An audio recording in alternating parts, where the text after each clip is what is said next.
পরমাণু অস্ত্র নিয়ন্ত্রক কমিটির সভা ডেকেছে পাকিস্তান। দেশটির আন্তঃবাহিনী জনসংযোগ পরিদপ্তর জানিয়েছে, প্রধানমন্ত্রী শাহবাজ শরীফ দেশটির ন্যাশনাল কমান্ড অথরিটির বৈঠক ডেকেছেন। এনসিএ দেশটির স্থল, আকাশ ও নৌবাহিনীর জন্য যৌথ কৌশল প্রণয়নে ভূমিকা রাখে। তবে এর আরও একটি গুরুত্বপূর্ণ লক্ষ্য হল পাকিস্তানের পারমাণবিক অস্ত্রের দেখভাল করা এবং এ বিষয়ে সিদ্ধান্ত নেওয়া। এনসিএ বৈঠকে সভাপতিত্ব করেছেন প্রধানমন্ত্রী শাহবাজ শরীফ। এছাড়া পররাষ্ট্রমন্ত্রী, প্রতিরক্ষা মন্ত্রী, স্বরাষ্ট্র ও অর্থমন্ত্রী এবং প্রতিরক্ষা সামগ্রী উৎপাদন বিষয়ক মন্ত্রীও এই সংস্থার সদস্য। এই কমিটিতে জয়েন্ট চিফ অব স্টাফ, 3 বাহিনীর প্রধান, স্ট্র্যাটেজিক প্ল্যানস ডিভিশনের ডিরেক্টর সদস্য হিসেবে রয়েছেন।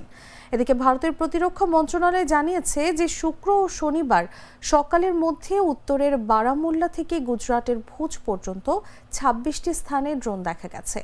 এসব সন্দেহভাজন সশস্ত্র ড্রোন বেসামরিক ও সামরিক লক্ষ্যবস্তুতে আঘাত হানার চেষ্টা করেছিল বলে মন্ত্রণালয়ের পক্ষ থেকে জানানো হয়েছে। ভারত জানিয়েছে যে তাদের সামরিক বাহিনী সতর্ক অবস্থায় রয়েছে এবং এই জাতীয় সব হামলা ড্রোন প্রতিরোধী ব্যবস্থাপনা দিয়ে মোকাবেলা করা হচ্ছে।